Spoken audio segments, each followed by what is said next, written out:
But yeah, I had a piece of advice given to me when I was a youngster. That was simply take care of the music, and the music will take care of you. Mm-hmm. And forget the money.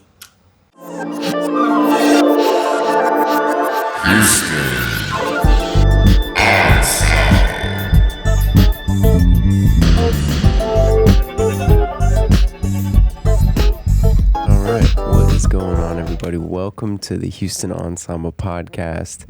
We've got another legendary guest today. Maybe you know, maybe you don't.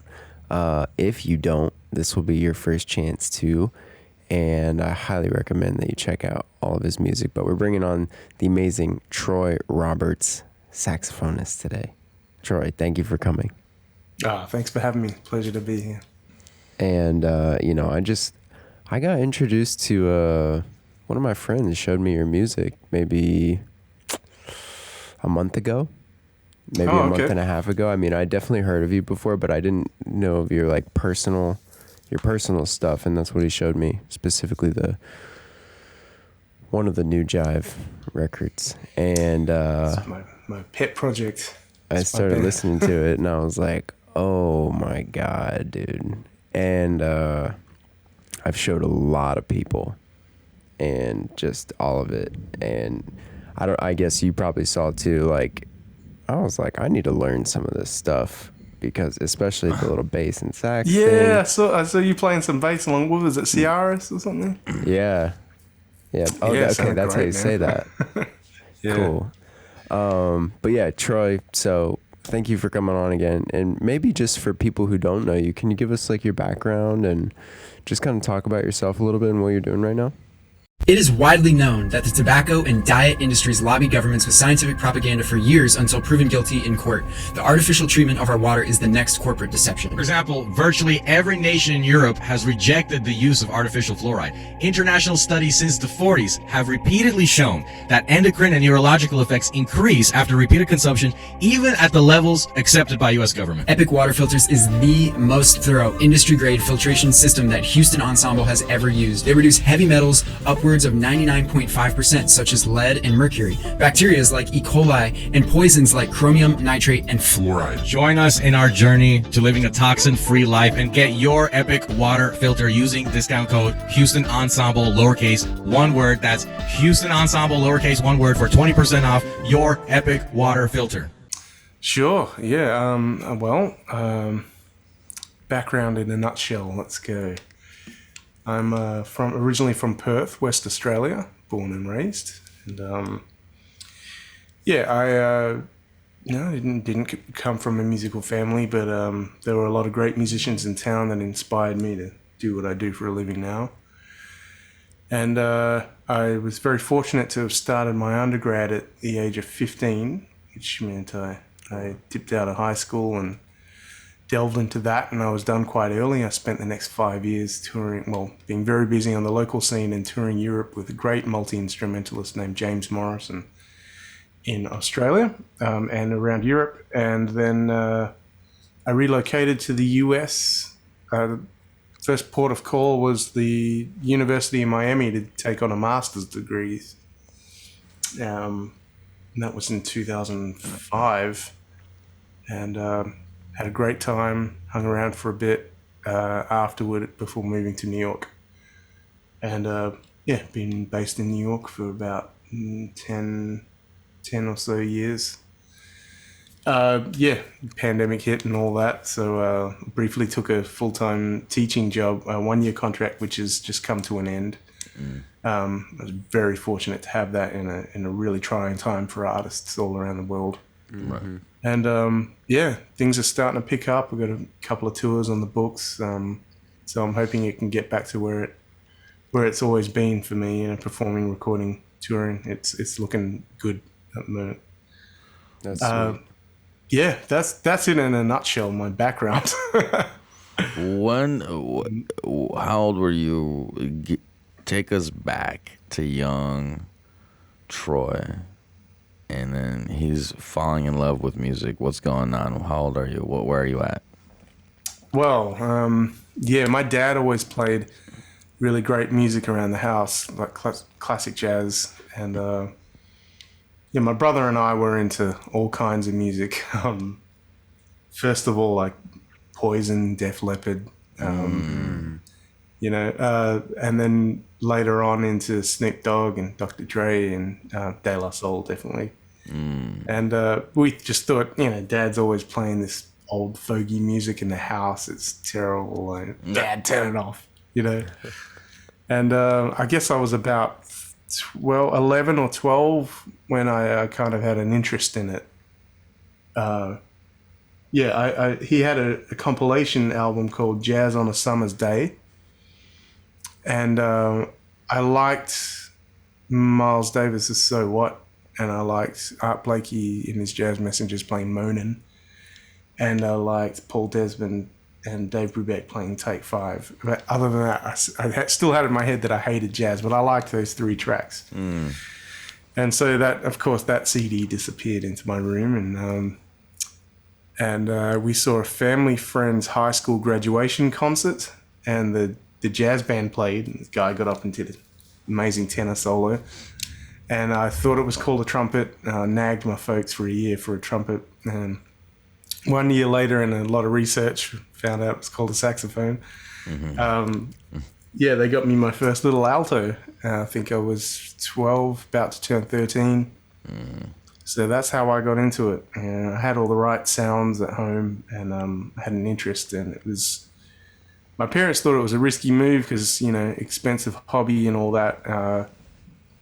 And none of my friends in school were into it, so into music, especially jazz. So that kind of made me a bit of a loner as a kid, but worked out great because I ended up starting my undergrad early and was immediately surrounded by people that were all like-minded.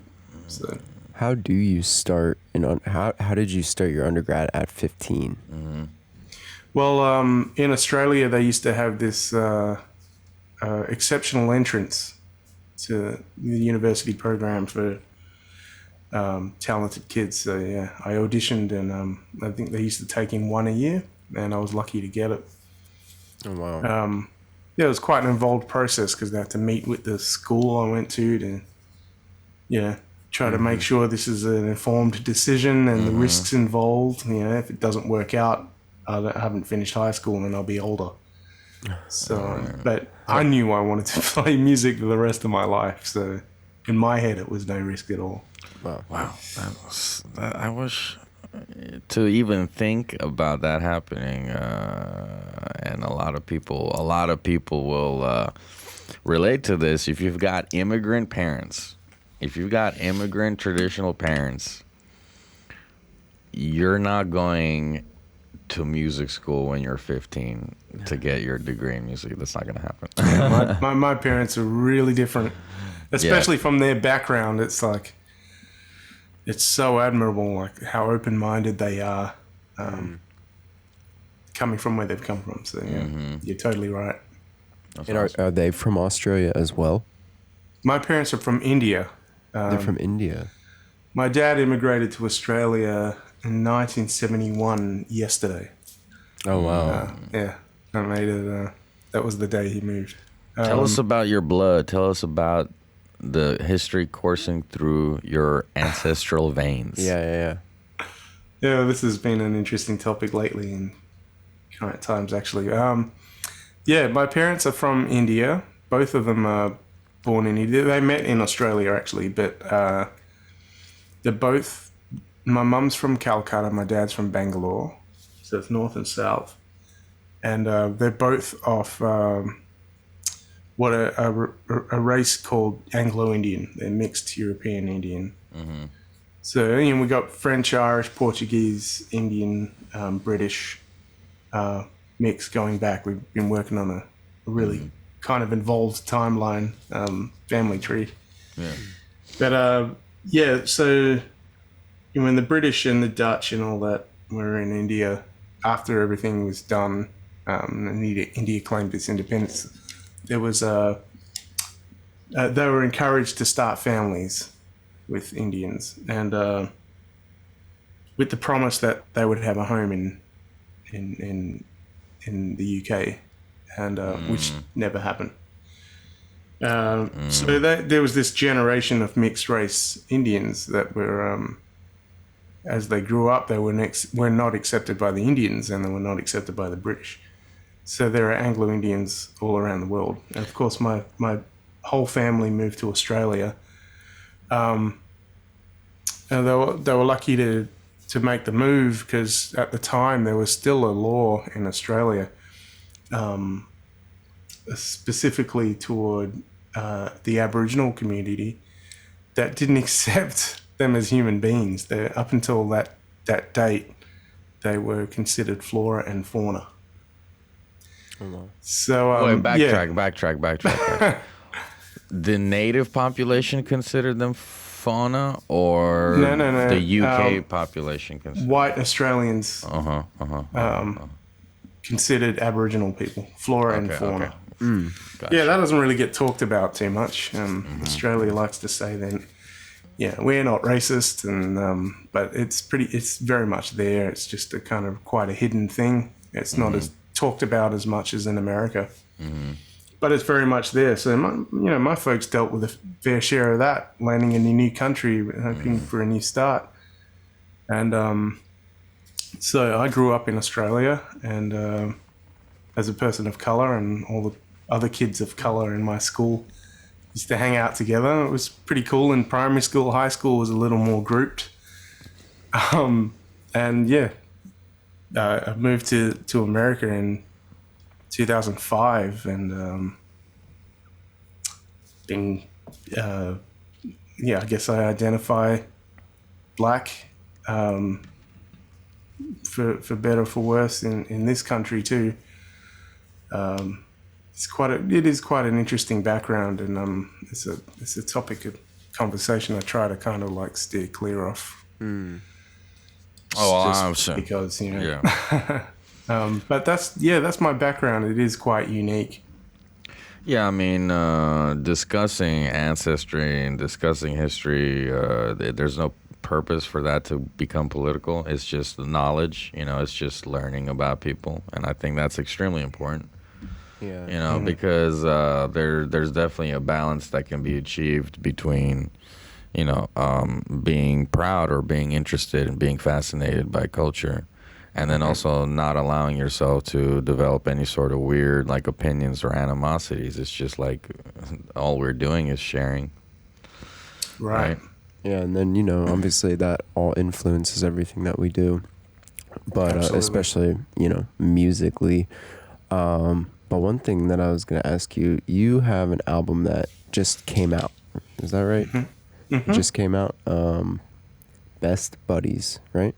Yep, with my best buddies, Tim Jago.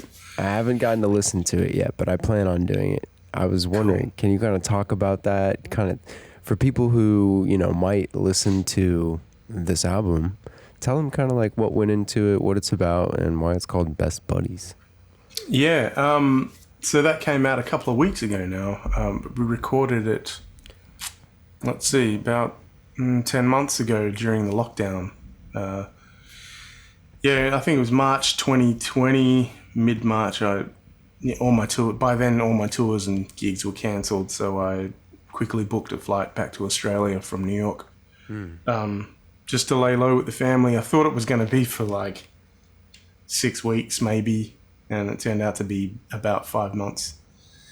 And so it was just kind of locked down with the family, which was actually really nice. Australia handled the pandemic really well.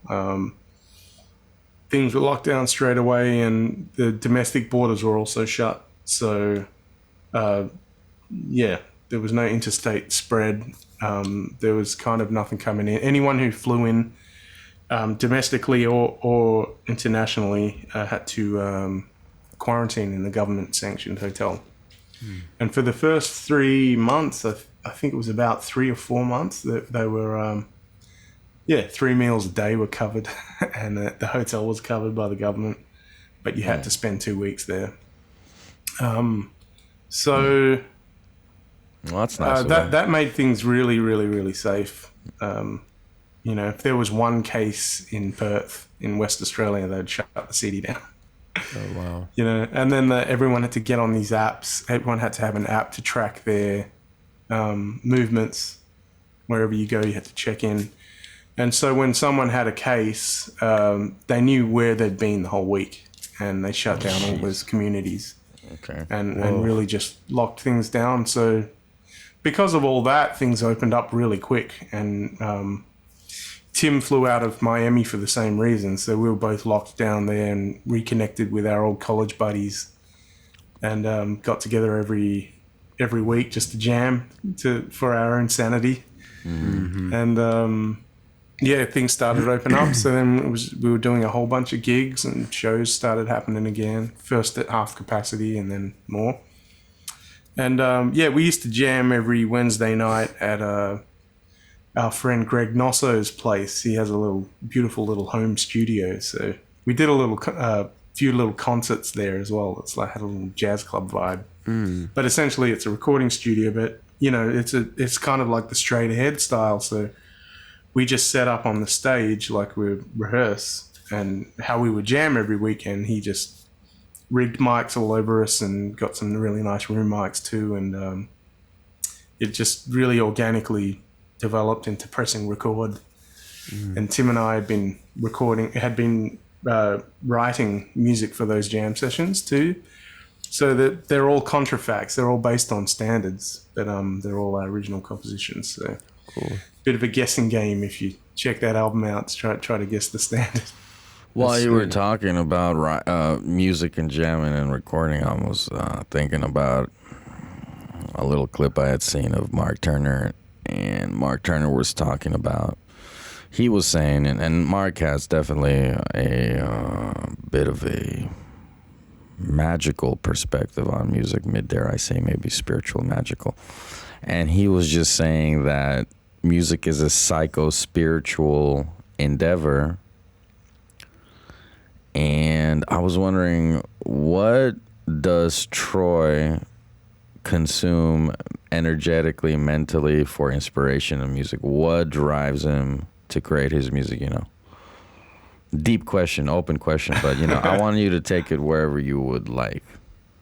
Well, yeah, I mean, everything, every little experience in life works its way into your music, for sure. Yeah. Certainly that way for me. Yeah. And sometimes you don't realize it at the time. And it's like, it's a few years later, these things manifest somehow. But purely musically, I love so many styles of music, not just jazz as well. But my New Jive band is really kind of a culmination of all the things I love, in and out of jazz. So there's influences from... Venezuelan music, Argentinian music, Indian classical music, Western classical music, jazz, obviously, soul, R&B, hip-hop, funk. So that band is very unique in that it kind of draws from all my loves and experiences. But I also have a quartet and an organ trio that are pretty much in the straight-ahead jazz style. I think that's just a never-ending exploration, those styles, because the straight-ahead thing still has so many subgenres. Like, this music moved faster than any other musical art form over the span of 100 years. It was just like, how many styles of jazz are there? Right. There's just like so much to absorb.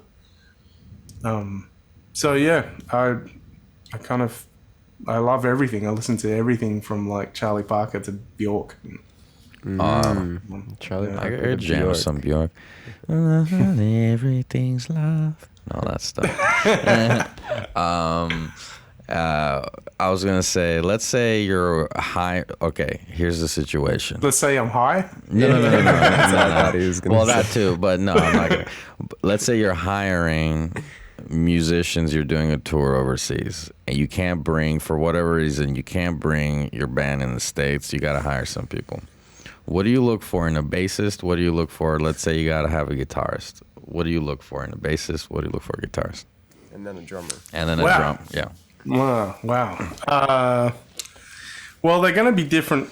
They're essentially the same group of necessities, but you can understand how it would be different from my New Jive band versus a jazz quartet, right? Yeah.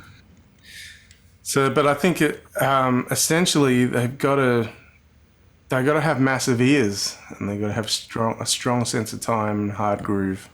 Yeah.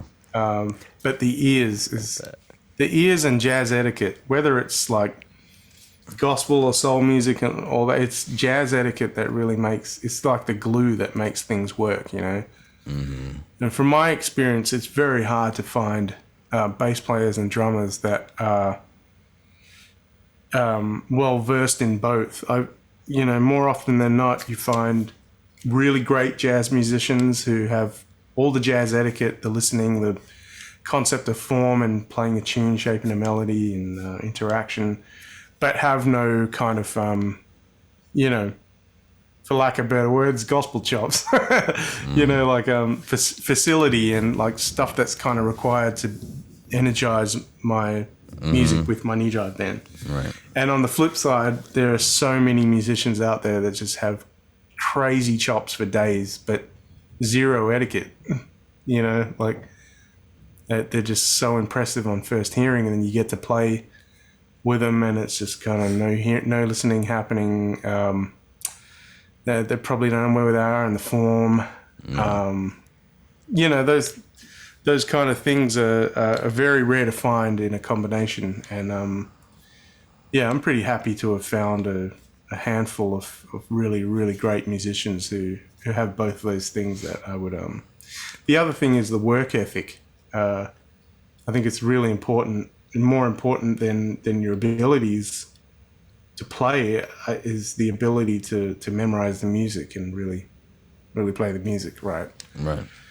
And I'm very fortunate for almost every drummer I work with has my music memorized before the rehearsal, And bass players too. Because, if you're stuck in the page, it's just hard to make music. Right. Mm-hmm. And with my new jive music, it's really hard because the compositions are pretty much through composed, and the pages are like, the bass part might be 7 pages. If you're reading that on the kick, screwed. Yeah. So it's really hard to go to a new city and just have to hire people like that. It's just, for new jive, that's just not going to work. I would really have to know the musician well. It works in Australia. I know a small handful of great musicians who just absolutely nail my music. I'd have every bit of confidence, no matter how hard the music is. I'll send it ahead. They got it down. I can fly in. We can do a tour. But cities I've never spent enough time in, I wouldn't take that risk. If I had to pick up musicians along the way for a specific tour, I'd probably take my quartet. I'd probably make the show my quartet or organ trio, because that music is still original and it's very close to me, and but at the same token, it's much easier and more lends itself toward picking up cats along the way. Yeah. You said something a second ago when you were talking about your new jive music. You said a lot of it is through composed. And when I was showing a bunch of people the past month those albums, that was one word that I used to describe a lot of the compositions. So I'm glad that you said that. And that's one thing that I thought was so amazing about all the compositions, or the majority of them, that everything just kind of flowed into each part flowed into the next part. It wasn't really your standard just format, and the solos were built into the song, not sticking out necessarily as a solo section, just as part of the song. And I really, really enjoyed that.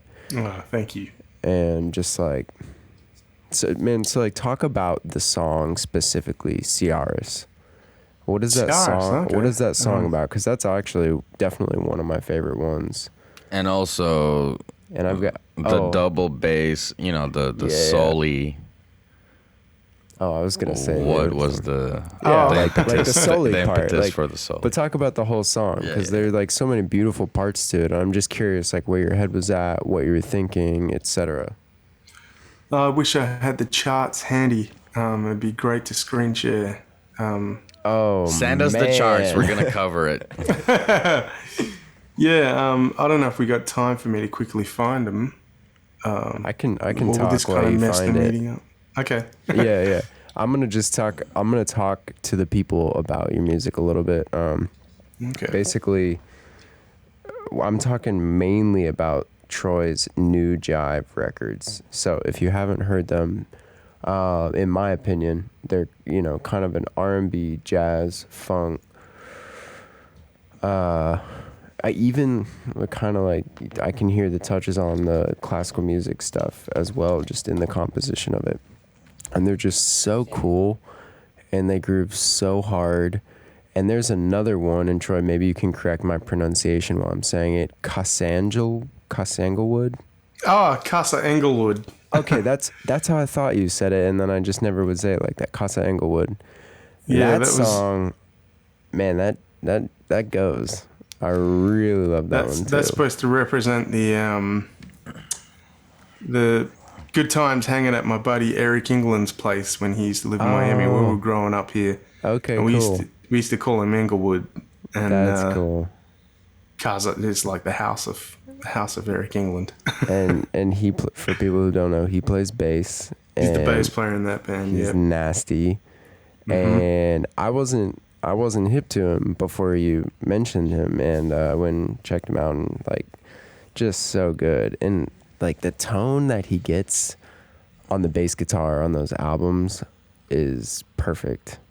Yeah, and obviously absolutely. whoever mixed it did a perfect job. Just like every note pops and thumps just right where you want it, no questions. Did you find the chart? I did, yeah. Okay, cool. So what do I just share my screen? Yeah, just share your screen. I think you should be able to. It says host disabled participant screen sharing. Try. One participant. Yeah, let's do anything. Oh, you know what? Darn. What? I may, Oh, should I just send it to you? Actually, if you do that, we can put it up quickly because I may have to stop the meeting for the. Oh, okay. Hold on. Oh wait, actually, can I do this? It says. Oh. Yeah, allow participants. It says you were allowed. Maybe try it one more time. I'm not sure. Okay. And if not, then. Host disabled participant screen sharing. Oh, that's weird. Okay. Yeah, send it over though, because that we can. Even a screenshot is fine. I would love for people to be able to see that. Yeah.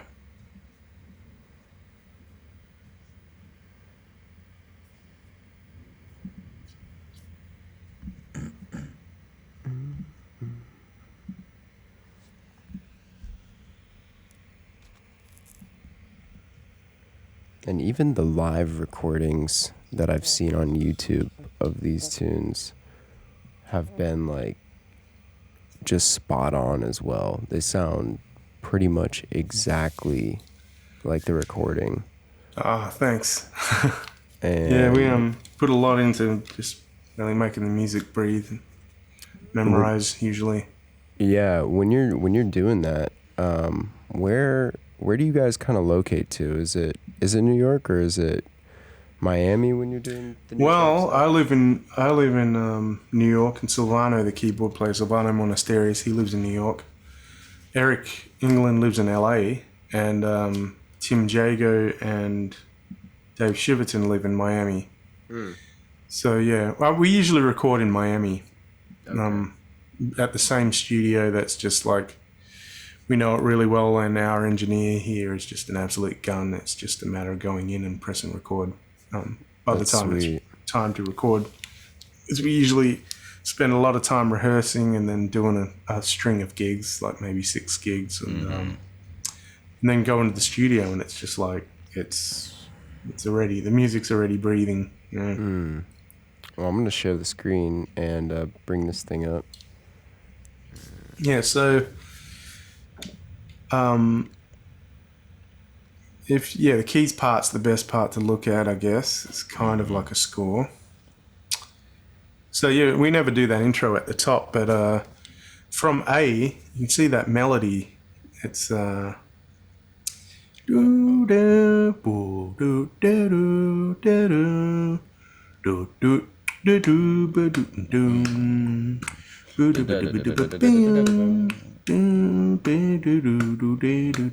do. Right? Yeah. The next section is kind of it's kind of just based around the first note of that previous melody. That melody's not actually written there, because this is the keyboard part. They're not doubling the melody. Mm-hmm. And the next section is kind of loosely based on that A theme as well.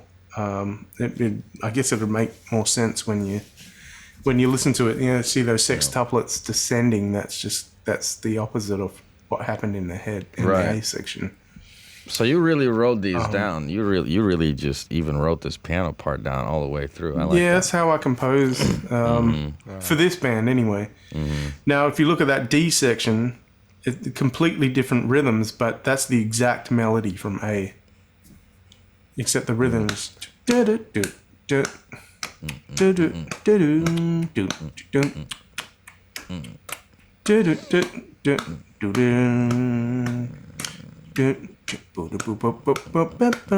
yeah, so if you went back up and used the rhythms of the A section, it's exactly the same notes. It's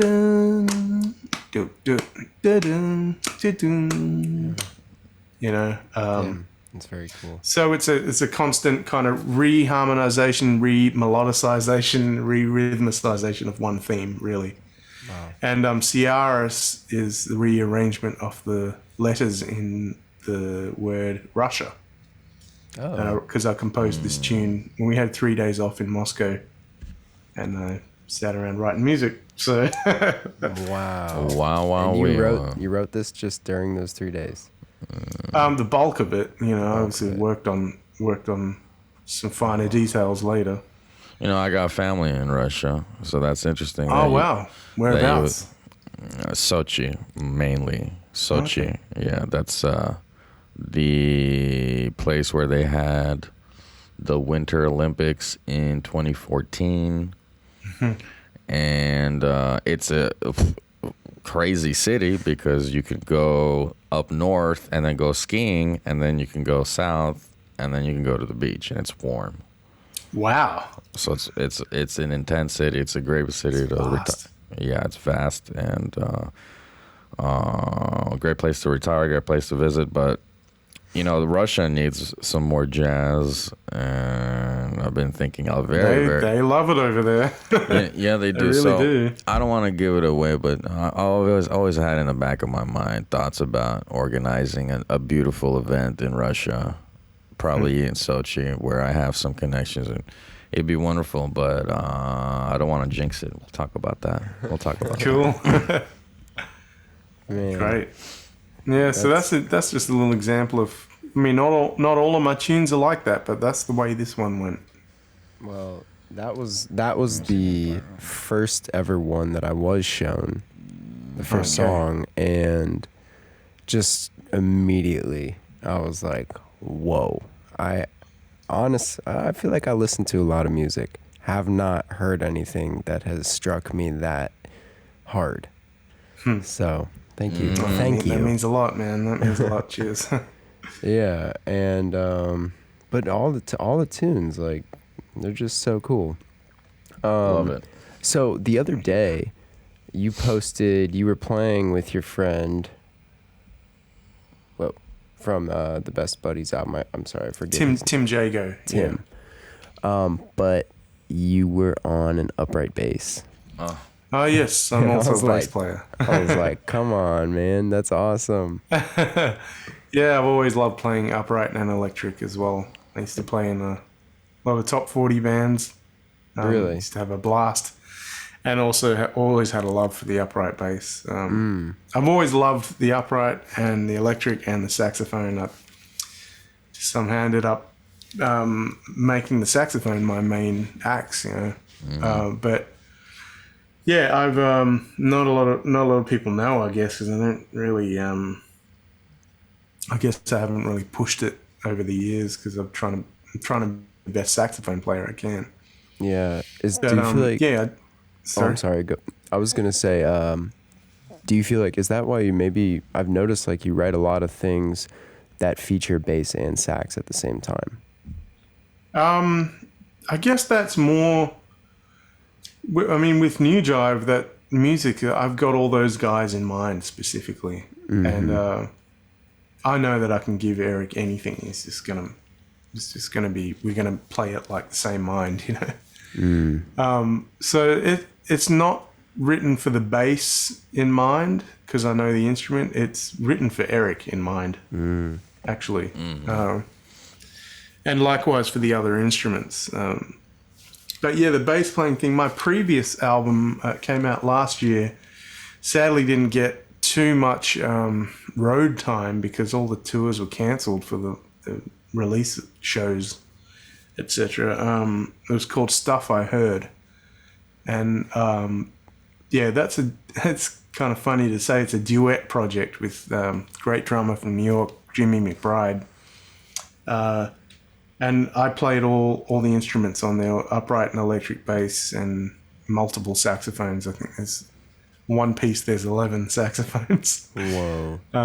So yeah, that was really fun. And that came out of, I had done that, like playing the basses and multiple saxophone section stuff on a Van Morrison album called The Prophet Speaks, and also on a Joey DeFrancesco album called In the Key of the Universe. That was his second last album. And so yeah, I was kind of seeing it, doing all this stuff on other people's albums. I'm like, man, I got to do something of my own like this. So yeah, I'm just trying to be less shy about letting people know I am a bass player too, and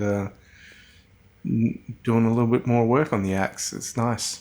That is so cool. When did you sorry, and then I'll let you go here. When did the bass come in versus when did the saxophone come in? They were kind of around the same time. But yeah, because my brother was learning the electric bass. He didn't stick with it, but there was an electric bass around the house, so I always used to mess around with it before I was a musician. And but I kind of got into the saxophone, got busy with that, but I always loved it. And I used to borrow my friends' uprights if they had a spare and just kind of mess around with it. Mess around on my friends' uprights when at a sound check, and they'd give me little tips here and there. Don't you're gonna ruin your hands if you don't do this, you know. So yeah, I just kind of slowly worked on things over the years, and just got a little bit better each time. But I have a really nice axe now for the last five or so years. It's a really nice instrument that I get to shed on and keep my chops up. And, yeah. That's sweet.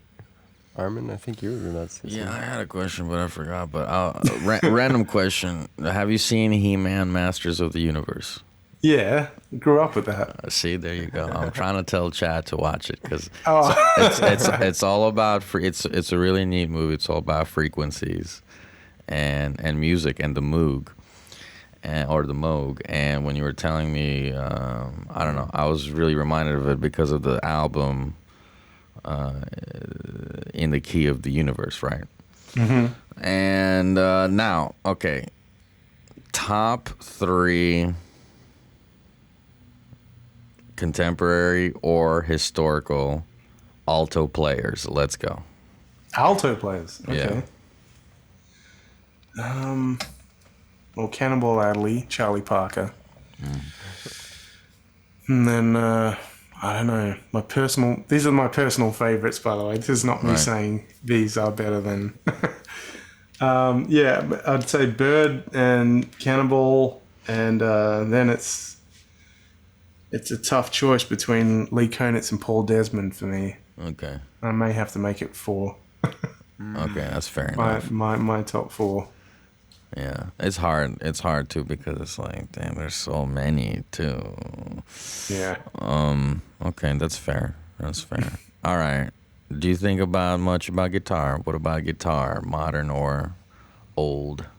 Yeah. A lot of favorite guitarists. Yeah. I love George Benson. I mean, no matter what the style, he's just going to be killing. Yeah. Yeah, his sound, his groove, every note he plays just grooves so hard. Yeah, I mean, I love George Benson. I love Pat Metheny. I really love John Schofield. He's probably my second after Benson. I really love the way John plays. Gotcha. Kind of not really locked in one bag either. He does a million things. And I love Joe Pass, Herb Ellis, Barney Kessel, Jim Hall. Been discovering a lot of Jim Hall I didn't know about. My buddy Tim is been hipping me to some stuff Jim Hall's on that I wasn't really aware of. And all this stuff with Sonny Rollins too is just amazing. I found another album. I think it's called What's New. I think that's the name of the album, and it's got If Ever I Would Leave You, sorry. And it's got like Brown Skin Girl on it. Jim Hall and Sonny Rollins just on fire. Yeah. And of course, I love so many modern greats too, like some of my colleagues. Adam Rogers is great. And, Gilad Hexelman.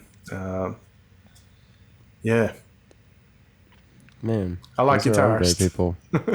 Who's and just for one more reference, who's kind of maybe actually, let me put it this way. I forgot Dan Wilson, of course. Oh, I was about to be. I didn't want to say brother, it. man. I was like, I was damn whistle. Now, just because he No, I because can't he's- forget Dan, man. He's just all around badass. Yeah.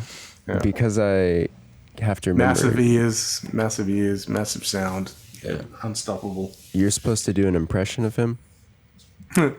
Oh yeah, man. Yeah. Thing is when you're playing the guitar, you gotta really focus, okay?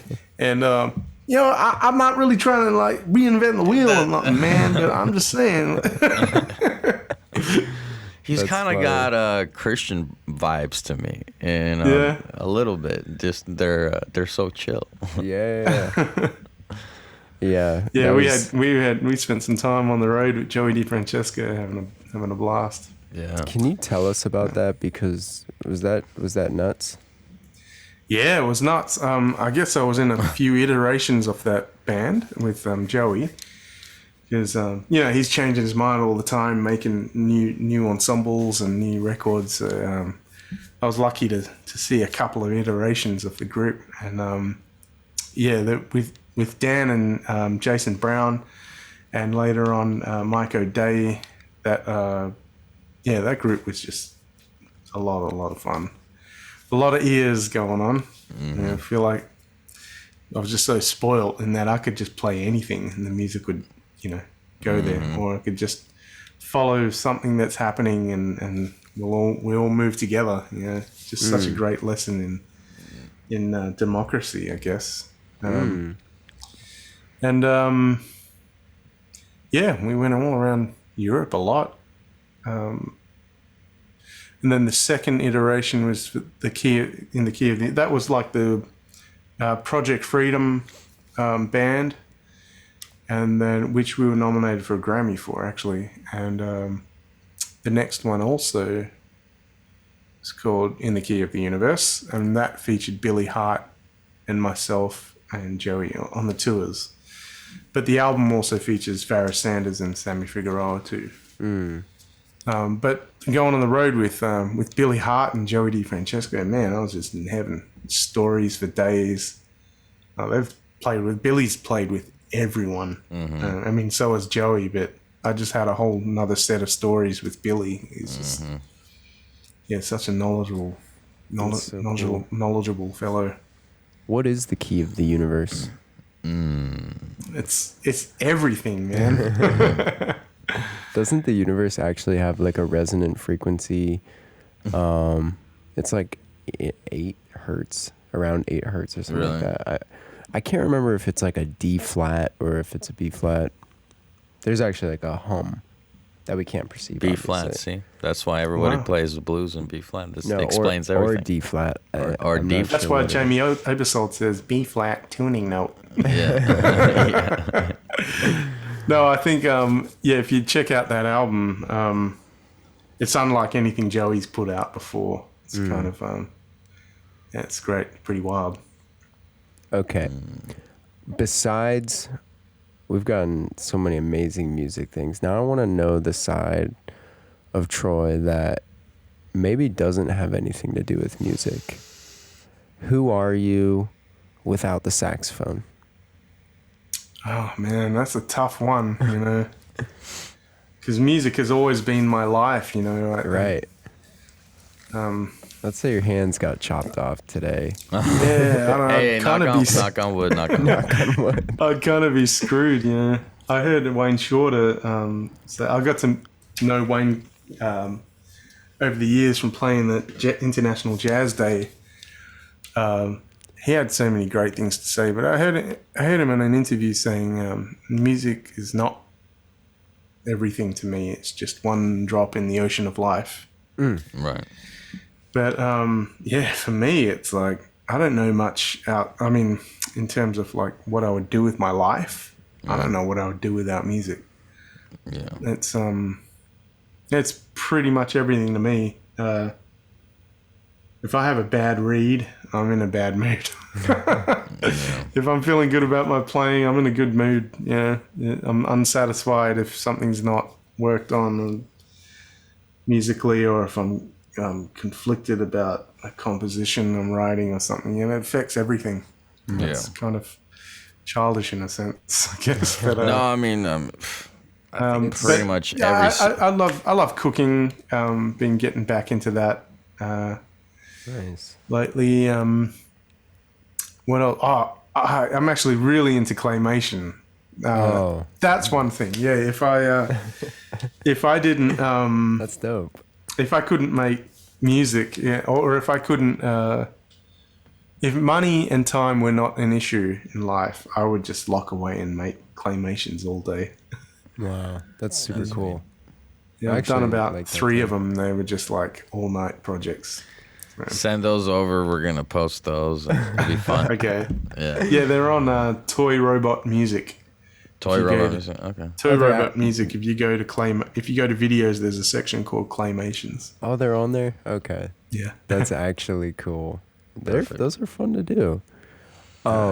Knowing that you, just give me this, knowing that you're a lover of cooking, what are you cooking? Well, I've got a few really good dishes off my parents that I've I bet. been practicing. Some my dad's tandoori fried fish curry is killer. Made that a couple of times recently, and for some friends, and they really loved it, and came out good. What else? I'm really into making soups, quite simple soups. And lately I've been learning a few different ways to make risotto. I've got a pretty good seafood risotto down with scallops and shrimp, and also a non-seafood, I guess, with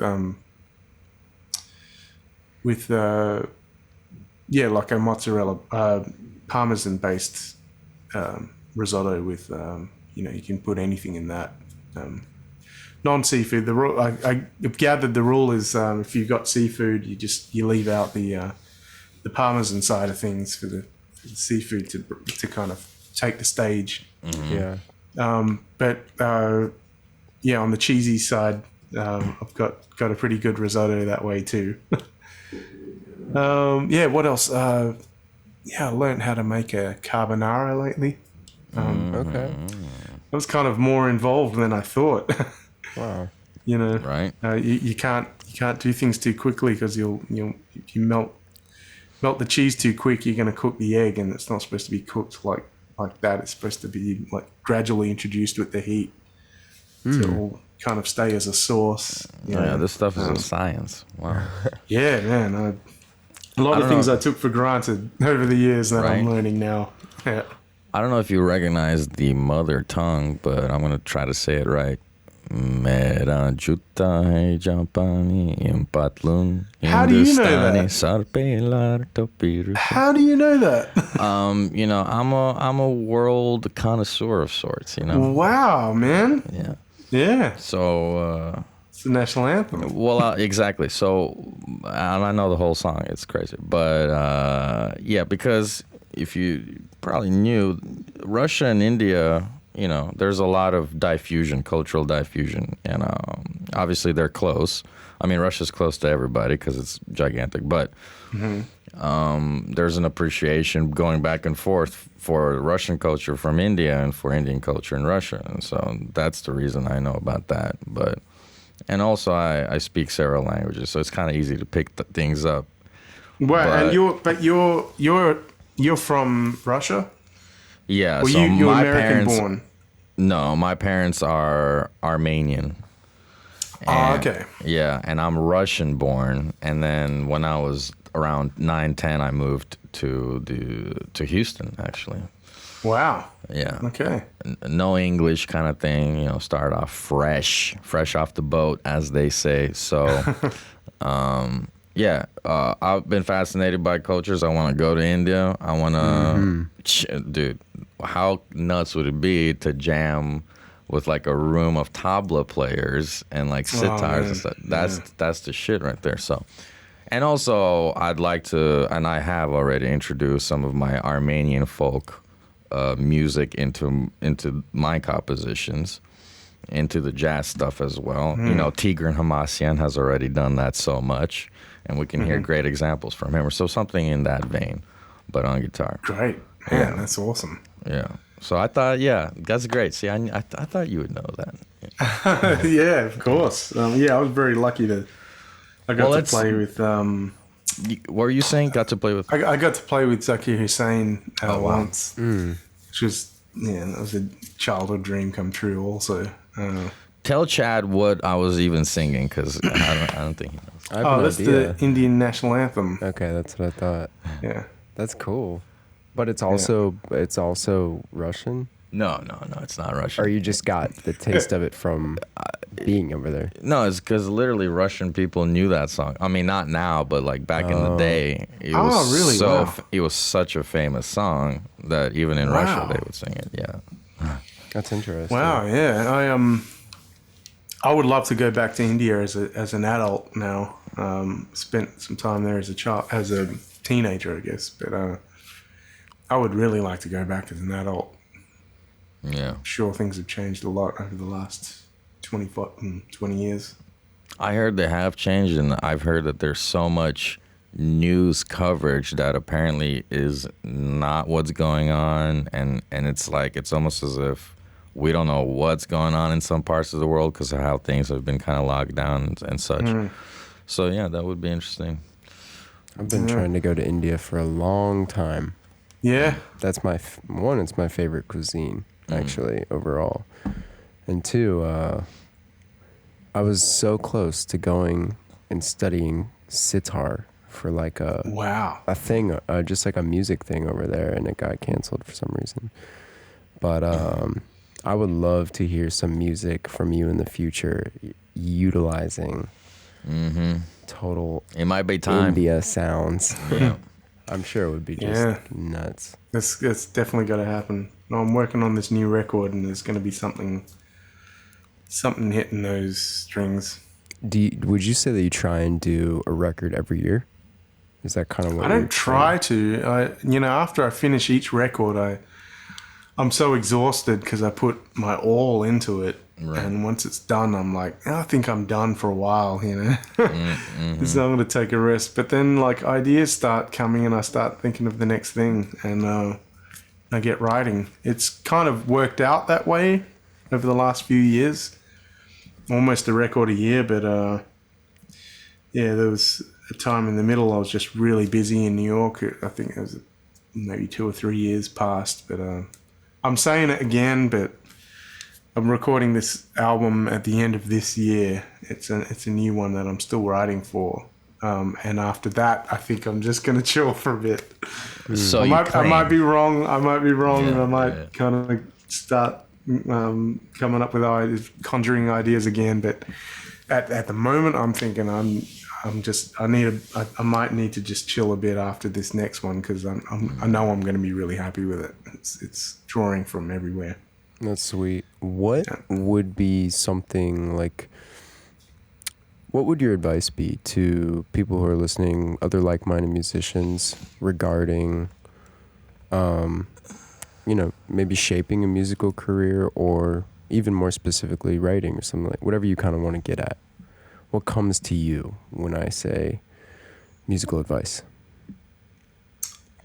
Let's see. In terms of composition, the first and foremost thing is to capture every idea, because it's just amazing how many things just get lost. Without even thinking about, what time signature it's in or what key or whatever. You just have a little cell, like a rhythm or a melody or some chords that are whizzing by in your head. Just get your phone out and capture it there and then. Because if you don't, it's gone forever.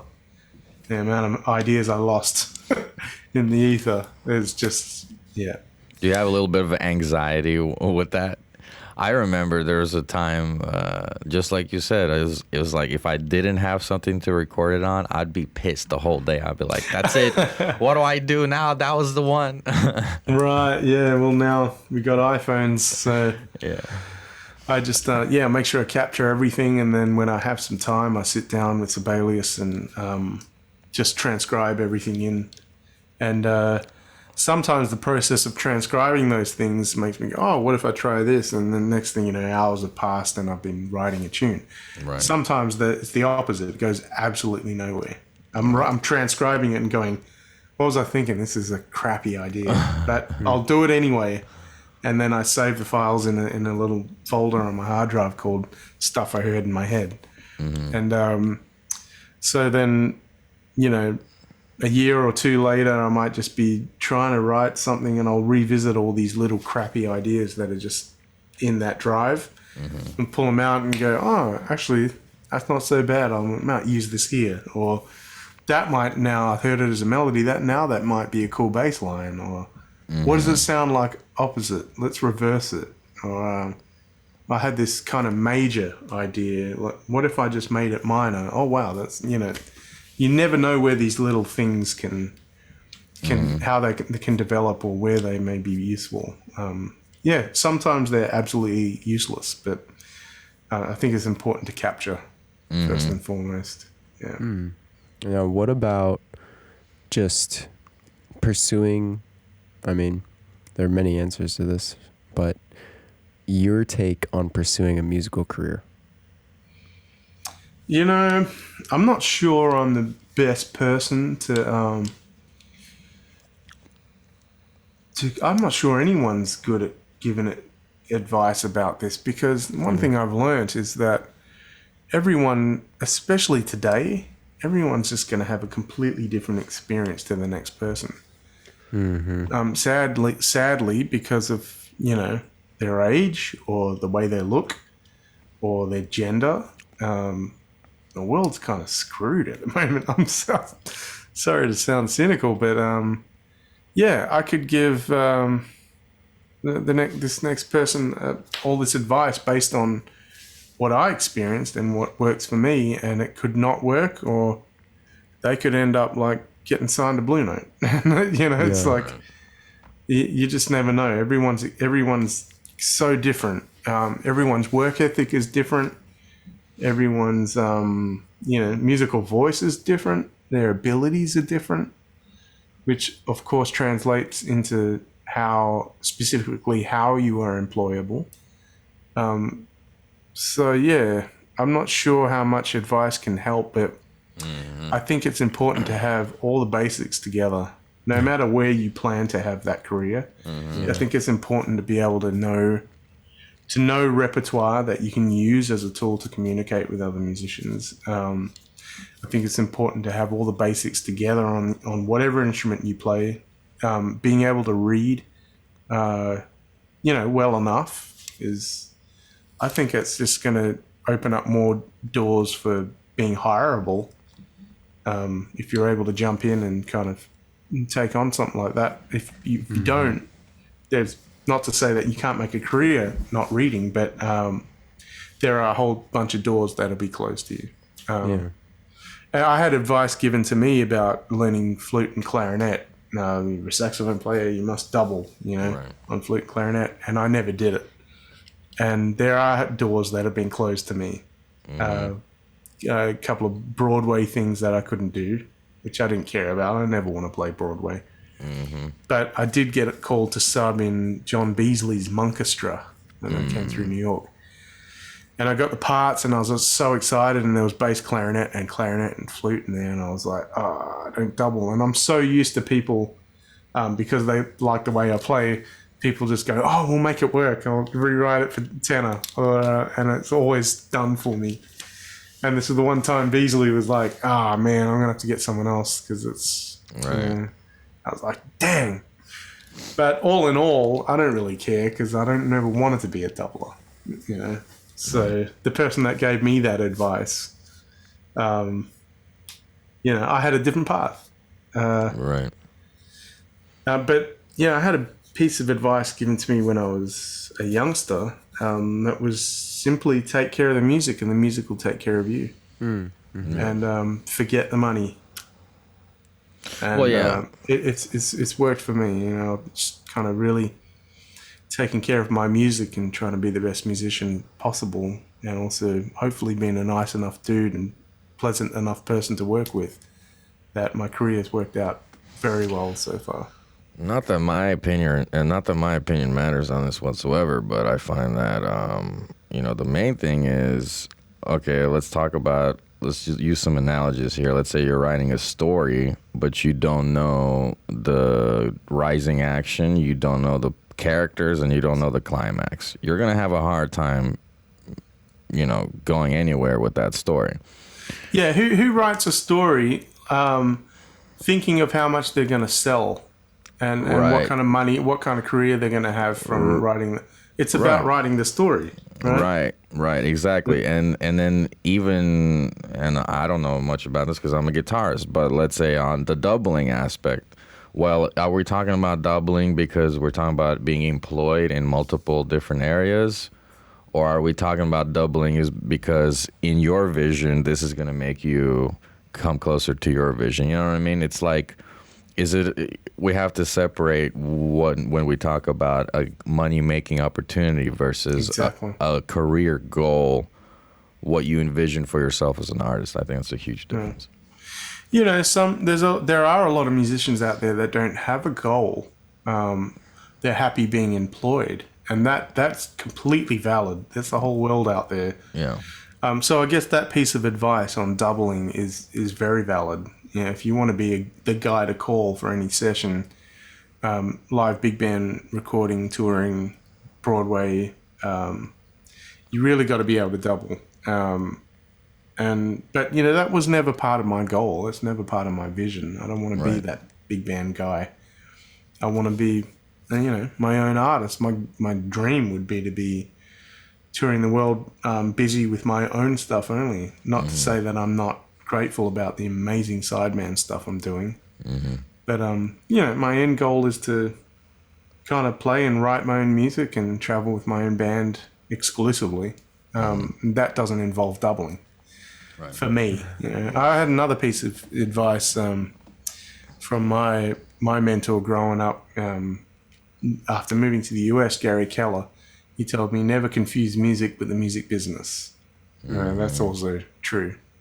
Taking care of the music involves, you were talking about writing that story earlier. That's taking care of the writing, taking care of the product, and then the business side of stuff is so unbelievably not related. Absolutely. But it is more and more essential these days as we become more and more in control of the business side of things ourselves. Yeah. But never confuse the two. Very different. The sweet spot can be found, Absolutely. If you got your music stuff in order and you're really passionate about it and you're doing that genuinely, then, the human brain can separate that from the ethics or the principles of the business, and then you just synergize the two. You don't have to compromise either one, right? Mm-hmm. Yeah, there's I just feel like a lot of young people these days are forgetting about just taking care of the music first. Yeah.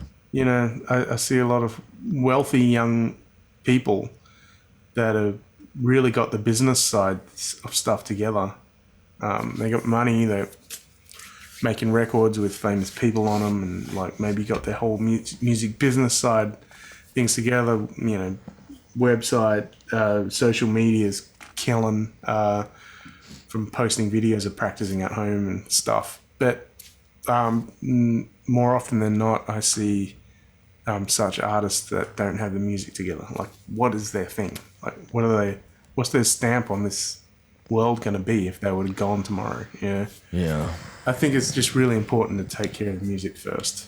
You know? That's sounds like a clout chasing endeavor, social media number chasing endeavor more than anything else. Yeah. Well, I think that's probably a perfect place to end today. On that dark note. No, with all the advice. Yeah. Yeah, I mean, Okay. forget the darkness. It was many great pieces of advice, and we don't want to take too much of your time here because we know you got beautiful things to do. So, Troy, thank you for coming today.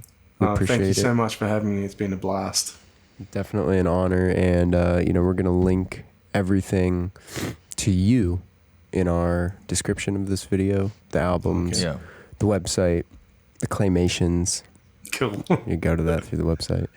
And everybody, I highly recommend that you check out Troy Roberts' music, all the streaming platforms. Check out the newest album, Best Buddies. And just stay up to date with everything. So, Troy, we will talk to you soon. We'll obviously send you this when it's done. And thank you so much, man. This has been Troy Roberts. Don't forget the name. He's coming to your town soon with his music. We're going to once again link all his stuff. This has been Houston Ensemble. And, maybe even subscribe to us. I don't know. Helps us. It makes us feel good. And it also helps us bring incredible artists like Troy. Yeah. So. All right. Thank you. See you, Troy. Have a good one, man. You too.